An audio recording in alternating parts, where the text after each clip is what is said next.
Oregon is having Dante Moore visit campus this weekend. Dante Moore to the Ducks. Yeah, now it makes a lot of sense. Here we go. You are Locked On Ducks, your daily podcast on the Oregon Ducks, part of the Locked On Podcast Network, your team every day.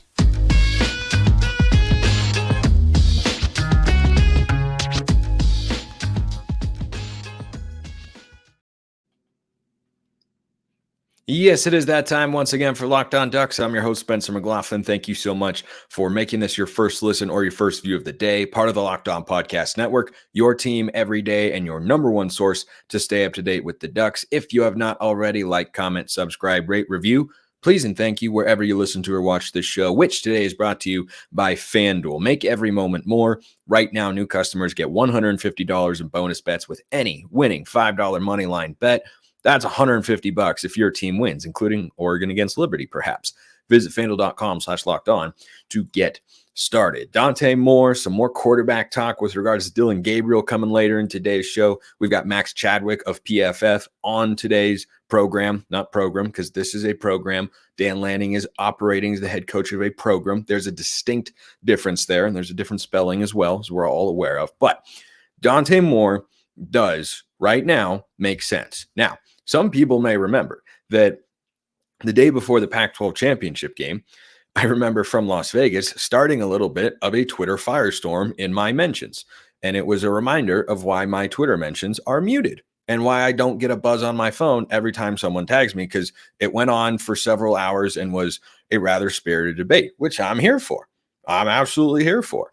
But I tweeted out when Dante Moore went into the transfer portal that I didn't think adding him was the right move for Oregon, that I didn't see the upside. And if you're going to go with a young guy who still has to be developed and endure growing pains, then Ty Thompson would have been the choice I'd prefer, given his experience, his patience, and his familiarity with the offense.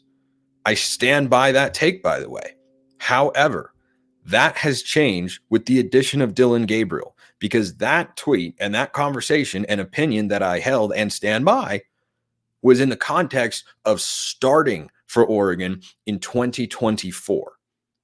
But Dante Moore has talked about development, and he wants to go somewhere where he can be developed.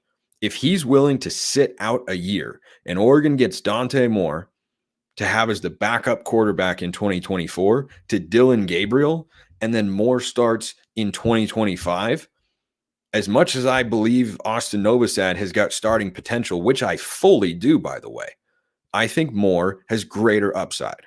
I was a huge fan of Moore coming out of high school, as everybody was. I thought he was the guy that Oregon should have been going after, and they were. And they had him verbally committed, and then Dillingham went to Arizona State, and he flipped to UCLA. If you're asking me who would I rather start in 2024 for Oregon, Ty Thompson or Dante Moore, the answer is Ty Thompson. But with Ty Thompson out of the picture now and in the transfer portal looking for a new home, and with Dillon Gabriel inserted as Oregon's QB1 for next year, Dante Moore is a great fit. He is a great fit because he's clearly a guy who is not ready right now to be a starting quarterback. He threw for just over 1,600 yards this year, and he had 11 touchdowns and 9 picks. He had 3 pick sixes in consecutive weeks. He threw a pick six against Washington State, Oregon State, and I think Arizona might have been the other one. He had the old JWS, Jameis Winston syndrome, a case of throwing the ball to the wrong team often. And so he's someone who does need to be developed, because he was not, like Ty Thompson at times and early in his career, he was not reading defenses correctly. He would get locked onto a target.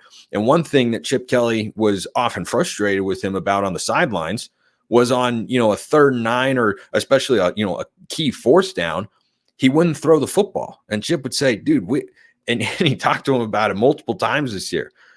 He'd go over and say, hey, I'd rather you throw the football and it be an incompletion or interception than you give us no chance to convert by taking a sack. Throw it up into the air.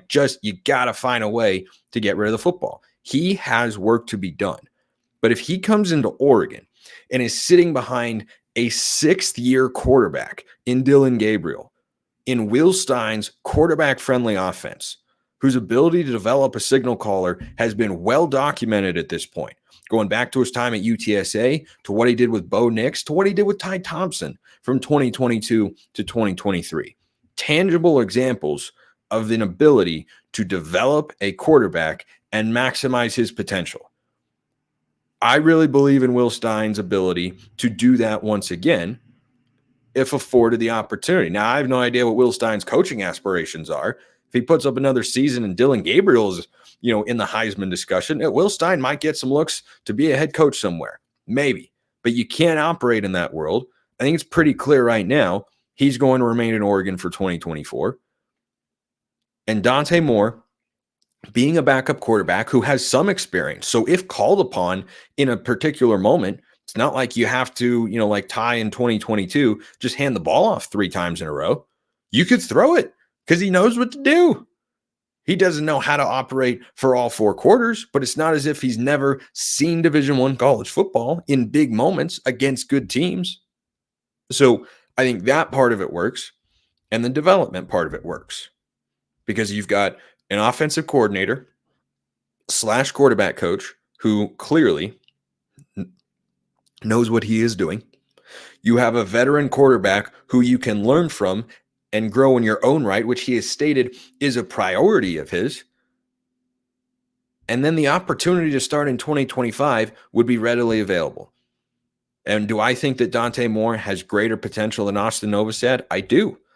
And if Moore came in, Novosad might be out. And that's the way that the transfer portal works now. Not everybody might like that, but that's the way that it would go. And I think that Dante Moore, as a developmental quarterback, to start in 2025 rather than 2024, while still having that in the back of your mind thought of, hey, if Dillon Gabriel were to have to miss a game and it was against, an Indiana or a rebuilding Michigan State or something like that, and you have to start Dante Moore, you're still capable of winning the football game. He has started and won Power 5 football games in his career. I think that all fits. I think it all fits across the board, which is why I think it'll work. Let me know what you think in the YouTube comments or on Twitter, subtext as well. Always great ways to reach me over there. We're going to reach a guy who knows a thing or two about Oregon's for sure starting quarterback in 2024, and that's Dillon Gabriel, of course. His name is Max Chadwick, and he works for PFF. They know numbers and football. You know what they know over at Prize Picks? Do you know what they know at Prize Picks? Many of things, like how to be the largest daily fantasy sports platform in North America. The easiest and most exciting way to play daily fantasy sports. It's just you against the numbers. That's it. Instead of battling thousands of other players, including pros and sharks, you pick more than or less than on 2 to 6 player stat projections, and you watch the winnings roll in. Want to play alongside some of Prize Picks' favorite players like rapper Meek Mill or comedian Andrew Schultz? You can now find community plays under the promos tab of the app to view entries from some of the biggest names in the Prize Picks community each week. Prize Picks even offers a reboot policy. So your entries stay in play, even if one of your players gets injured. For football and basketball games, if you have a player who exits the game in the first half and does not return in the second, that player is rebooted. And Prize Picks is the only daily fantasy sports platform with an injury insurance policy. Go check them out at prizepicks.com/lockedoncollege. Use code LockedOnCollege for a first deposit match up to $100. That's prizepicks.com/lockedoncollege. Use that code LockedOnCollege for a first deposit match up to $100. Prize Picks, daily fantasy sports made easy. Max Chadwick joining me here on Locked On Ducks, PFF. We've had him on once before. Thought we would do it again, given that we got a new player that we're trying to understand. Let's hop right into it, Max. You study the numbers and data and film and all that sort of stuff with every college football player imaginable, hence your Twitter handle at Max Chadwick CFB. There's no NFL in there. This is college football. That's what we love the most, of course. But your overall impressions of Dillon Gabriel, who has played more than a few games in college football, are what? Oh man, dude. First of all, thanks for having me on again, Spencer. I love talking Yeah, to you, great to man. have you. But dude, yeah, this is I listen, I just dropped my top 25 players in the transfer portal article over at pff.com if you want to check it out. He was my number one player. I thought this guy was the prize of the portal, honestly. So Dan Lanning, kudos to him for getting another stud quarterback in the portal now. So yeah, I mean, he had the fourth best grade in the country this year for quarterbacks. Only Jaden Daniels, your guy, Bo Nix, and Carson Beck had a higher grade than Dillon Gabriel this year. He takes care of the football. He can run. He could push the ball downfield as well. The thing with him that I think makes him unique in that he can only fit in a few teams, and luckily for Oregon that they are one of those teams, he fits in a very specific kind of offense, just like air raid kind of offense. I don't think he would have worked somewhere like Notre Dame, for example. Like it wouldn't have worked there. So I understand people who might have Cam Ward as a top quarterback in the portal because Cam Ward, I think, can fit in a lot of different systems. Dillon Gabriel is kind of very scheme specific, but if you have that scheme, which I think Oregon does, then it would work really well. So I think he's going to be a top Heisman contender next year for sure. I would have him as probably a top 5-ish Heisman contender next year. And like I said, I think he's the prize of the portal right now. And I think, Bo Nix kind of played the role of a point guard in that offense. I think Dillon Gabriel is going to do exactly that as well. So great job by Dan Lanning. And this is a guy that can get you into the college football playoff, the 12-team playoff next year for sure. Yeah, so my take on him has been, from what I've seen and what I know about him is that he's good. He's good enough to get Oregon to the playoff. Yeah, they could win a championship with him there. Like he's good enough to do that. The rest of the team has to, obviously be good enough as well. He's not going to carry you like Jaden Daniels did this past season. At least that's not my impression of him. But I've not been on the, Heisman potential train. I don't know that a lot of people are. Why do you think that he could have that sort of season at Oregon next year? Well, first of all, honestly, if you look at that Oklahoma team, that Oklahoma offense didn't really have that much talent. Honestly, there's not really a lot of NFL guys on that offense, and they still were a top 5 most efficient offense in the country. And I think a lot of that had to do with him. A lot of that had to do with Jeff Lebby, the offensive coordinator there. And Oregon's got a stud offensive coordinator too, and Will Stein. So I think that'll really help. Obviously, Oregon's still bringing back some good pieces. They lose some key pieces, don't get me wrong. Jackson Powers Johnson, namely Bucky Irving, I know declare for the draft. I think Troy Franklin's definitely going to declare for the draft too. Yeah, we expect Troy to be gone. Yeah, exactly. Now, Tez Johnson should be coming back though, right? We don't know is the answer, because he came in because Bo Nix went to Dan Lanning and said, hey, there's this guy at Troy that I know pretty well. He's my adopted brother. Yeah. Oregon fans have never heard that one before. There was a running joke this season that TV announcers couldn't go 5 seconds in a Tez Johnson anything without saying that saying it. Yeah. It's a brother to brother connection. And after like 5 games, we're like, all right, guys, we get it. We get it. But he's up in the air. I think that's one of the true 50-50 return pieces for the Ducks. I'd love that. That'd be huge. I know I'm blanking on his name right now. You can remind me. There was a 5-star receiver you had this year too, right? Jurion Dickey did not play. Jurion Dickey. Okay. Yeah. So that's, I listen, I think he's a Heisman contender. For one, I think he's a really good college quarterback. Is he an NFL quarterback? No. But I think he's a really good college quarterback. And two, you look at what college football is losing after this year. All the top quarterbacks are gone pretty much. So, you're talking about the top Heisman contenders for next year in terms of quarterbacks. You're looking at Jalen Moreau. You're looking at Carson Beck. I think Dillon Gabriel is in that mix as well. It's not a lot. It really is. It's, slim pickings, honestly, in terms of the quarterback talent. Whereas this year, obviously it was loaded at the quarterback position. It's not really the case next year. So I think Dillon Gabriel will have that going for him. He's got a really good team still. I love Dan Lanning. I love Will Stein. I think this is just a perfect scheme fit. I think Dillon Gabriel is probably a top 5-ish quarterback in the country going into next year. And he's going to be probably on a playoff contending team too. So that's why I would say that Dillon Gabriel is one of my top 5-ish Heisman contenders heading into next season. So one thing that I've felt about him that, has made some people think I'm more down on him. And I just think that, he is what we saw this past year. I don't feel with him that there is another gear from a production standpoint. And by the way, if he throws for over 3,500 yards, accounts for over 40 total touchdowns, and has his interceptions in the single digits, Oregon is going to have a chance to make the playoff and make a run at a national championship, assuming everything else falls in place the way that, it should and Oregon is capable of. Do you think that he could put up a better statistical season than what he did this past year at Oklahoma?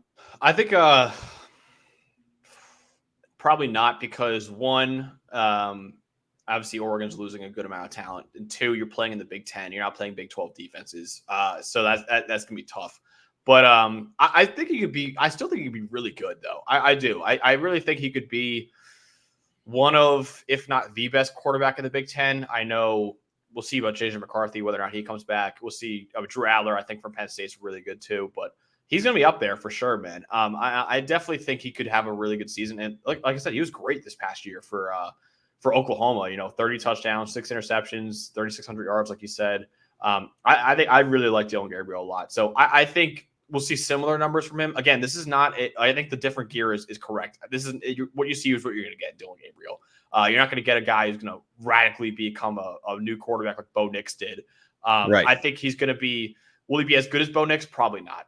But I do think he could fit that role. And honestly, I love Bo Nix. I think he is an NFL prospect. But I also think Bo Nix played in a very advantageous offense for Bo Nix too. Like, he ran it really well, don't get me wrong, but it's a very timing-based offense. It's not like he was pushing the ball downfield that much. Dillon Gabriel, I think, is the same way, man. So if he just kind of run the offense and play within the system, which I think Dillon Gabriel has really always done his whole career, is play within the system, I think it's going to work really well. So I think he could – again, will he be an NFL prospect like Bo Nix? No, but I do think numbers-wise he could be near Bo Nix in terms of what they do next year. When you look at all the data and numbers on Gabriel and what he does well, what's his greatest asset as a quarterback? Yeah, good question. I would say his touch on deep throws has really impressed me, and it doesn't have a cannon of an arm, don't get me wrong, but his touch on deep throws really does impress me. He plays really well within the system. He's not a guy that you need to worry about, like Caleb Williams, for example. Like, Caleb Williams is going to, make a play and try to make a play every time and maybe not play within the offense. Dillon Gabriel's not going to do that. So I think Will Stein, the star of that offense, one of the stars of the offense this year was Will Stein, honestly. And I think Dillon Gabriel is kind of the perfect quarterback for him to have in that offense. Just kind of, hey, this is what we're calling. This is the reads you got to make. This is 1, 2, 3, how you got to do it. He's not going to divert away from that. So I think playing within the offense, his timing, his accuracy has always been really good. And he can run too. He's actually a very mobile quarterback. So, all those traits, I think, make him a great college quarterback. Again, I don't think he's got the physical capabilities of being an NFL quarterback down the line, but I think he's good enough to maybe be an NFL backup for a long time too. He just plays within the offense. He doesn't really divert away from it too much. Yeah, and he also completed just under 70% of his passes this season, and you contrast that to Bo Nix coming from Auburn, and Bo had completed no more than, I think, 61% of his passes was his most efficient year, and he was under 60% for a couple of years. But I think that, being at Oregon, having a great supporting cast and good coaching from Dillingham, and especially Will Stein as well, I think Stein is an absolute stud and deserved to be a finalist for the Broyles Award this year. Yeah.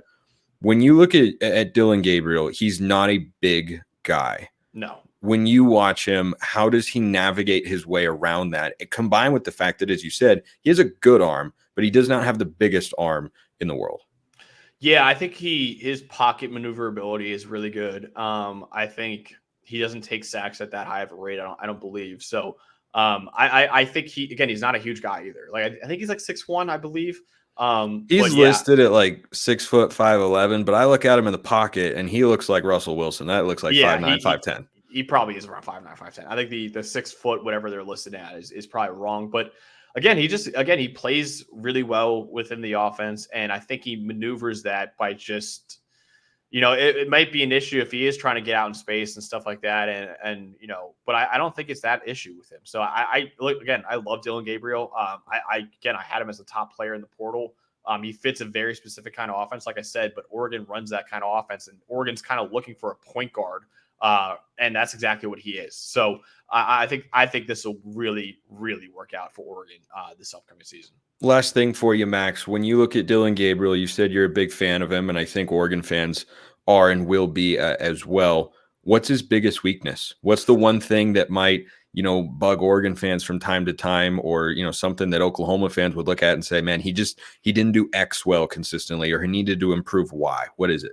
I think if Will Stein is not drawing up a great game plan, and I don't think he's one of those quarterbacks that can just win the game on his own. I don't think like a Caleb Williams can, or even like a Bo Nix has the capabilities. He didn't really have to do it too much this year because Will Stein was beautifully drawing it up, and Bo was beautifully executing it.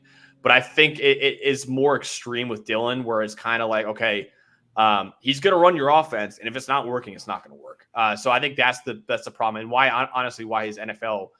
Again, he's one of the highest graded quarterbacks in the country, but why NFL-wise, I just don't really see a path for him to become a starter. It's just because, one, he doesn't have the physical capabilities. I don't think he's got the arm talent. I don't think he's not very big, like you said, and he's old and he can run, but he's not like a super dual threat quarterback. So I think that is holding him back, his physical capabilities. But I also just think he plays the offense, he runs the offense, and if it's not working, it's not going to work. So I don't think there's a lot of creativity with Dillon Gabriel.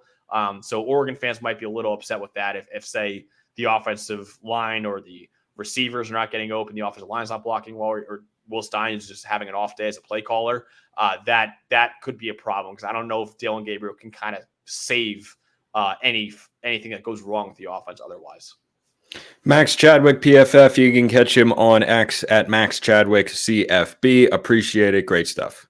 Of course. Thanks, man.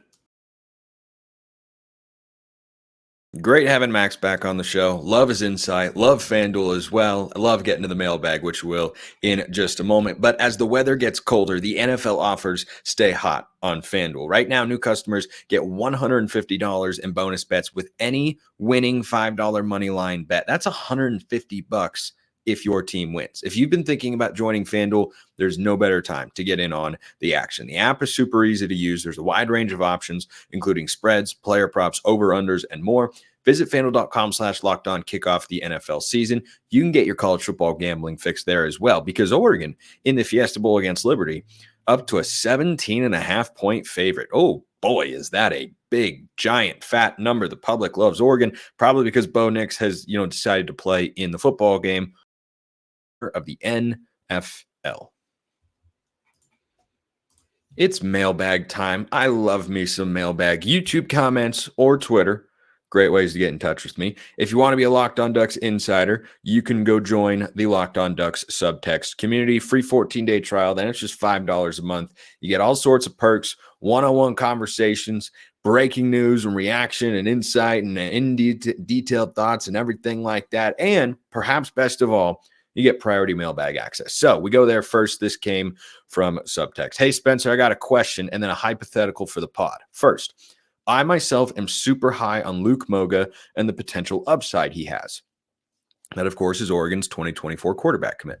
He also seems like a stand-up dude. I agree. Given that he's only played football since his freshman year of high school, do you think that with some college development and sitting behind a Dillon Gabriel and with Will Stein as the OC, he could be the next great Oregon quarterback? Secondly, I've always wondered how Herbert's career could have panned out under this staff and if he could have taken a team to a CFP or even a national championship in a system like Stein's that is significantly more quarterback friendly than Cristobal's. Thoughts? Thanks for your time. Go Ducks. I'll start with the hypothetical. Answer is yes. You put Justin Herbert with Will Stein instead of Mario Cristobal and Marcus Arroyo. It's pretty clear. Tyler Van Dyke, by the way, down at Miami, like this is just a trait for Mario Cristobal now. This is an identifiable trend. Did not maximize Justin Herbert, could not develop Tyler Shuck, and now Tyler Van Dyke down at Miami has transferred out, leaving a bunch of untapped potential. He was talked about as a potential Heisman candidate, first-round pick, and now he's trying to find a new home. He's at Wisconsin now, so he has, but he is not worked out there. Yeah, you put Herbert in the Will Stein offense, I tell you what, that'd be a national championship caliber offense. I think it would look fairly similar, though not exactly the same, to what the offense was this year. I think Stein's really good, and Herbert could have been great. For Luke Moga, there is definitely a path, and this is going to be a fascinating thing to watch play out over the next several years, because every year, as I've talked about, is an all-in proposition. So the question becomes, does Luke Moga's developmental timeline ever align with the program's overall timeline of, hey, we're ready for this guy to be our starting quarterback, and we can go compete at a high level? Because that's the obstacle that young quarterbacks are going to face every single time, every single year. Ty Thompson just faced it. 3 different transfers. He wasn't able to crack the starting lineup. I don't know what's going to happen with Moga. I think the upside is there. He's definitely more of a developmental guy. But right now, he's got Austin Novosad in front of him. We don't know what's going to happen with Dante Moore yet. And there's just the ever looming possibility of a transfer. So, yeah, I mean, if he plays to his full potential, I think he can be really good. I think he can make some special plays.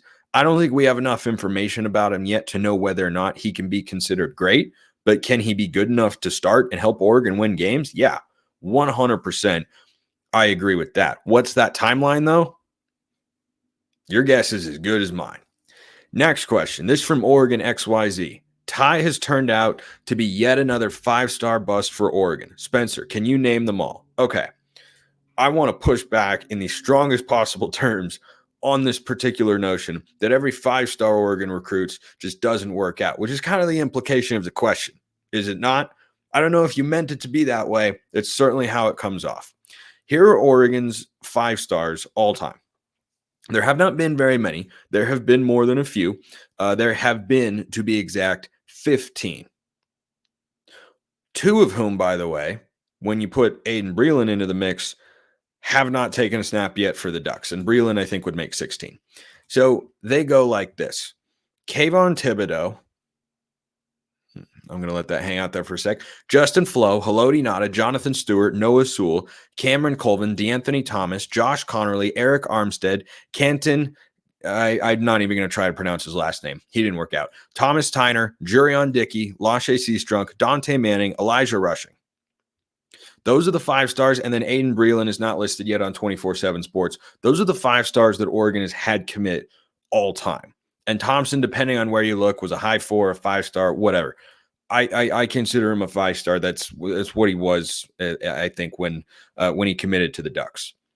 So if you look just at the top 5 players to begin, yeah, Justin Flo, you can call that a bust. Injury-ridden, sure, 100%. But it did not work out the way it looked like it could have. 4 out of the top 5 were all home runs. Not good, not just good players. They were home runs. Kayvon Thibodeau is a stud. Haloti Ngata was a stud. Those are 2 of the best defensive players Oregon has ever had. If you put together an all-time Oregon team, those 2 guys would be on it. And Jonathan Stewart, who's next, would have a really strong case. Noah Sewell was really, really good for multiple seasons with the Ducks. Cameron Colvin, I don't think he lived up to a 5-star potential, but was a good player. Not, center point of the offense, but a good player. DeAnthony Thomas, can we agree that he was worth it? Josh Connerly, yeah, dude is a stud. Eric Armstead, beast. And then Canton.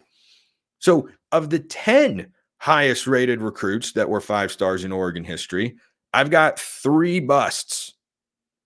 Canton, Colvin, and Justin Flo. Every other one lived up to the billing. And then you keep going down the line. And you've got Thomas Tyner, 100% as advertised. There were times where he was better than Royce Freeman. I remember thinking that distinctly during that Oregon season. Jurion Dickey, we don't know yet. Jury's out. Lashe Seastrunk, that didn't work out. Okay, so there's another one. Dante Manning is a good player, but not a 5-star caliber player. If you want to call that a bust, you can. And then Elijah Rushing and Aiden Breland, we don't know. So, yeah, the ones that haven't worked out. Lashe Seastrunk, Dante Manning, and this is varying degrees of having worked out. Canton, again, I don't want to try and butcher his last name, but Canton, Dante Manning, Lashe Seastrunk, Justin Flo, Cameron Colvin. That's it. There have been 16 5-star recruits in Oregon's history, and 4 of them haven't worked out. I think the scouting community kind of knows what they're doing there. So, yeah, and I mean, I guess Ty Thompson would be 17. So what? 4 or 5 out of 17? Okay. Next question. John, PFF has Nix a 1st rounder in a mock NFL draft. Where was he last year, and how much more will he make now versus last year? So if he's a 1st round pick, that is worth several $1 million.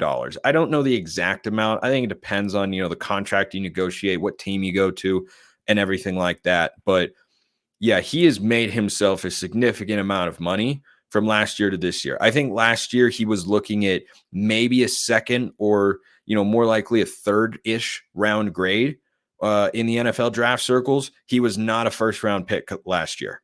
He absolutely was not. This year, he could be. I don't know if he's going to be. He absolutely could be. I've seen quarterbacks that I don't think are as talented go in the 1st round.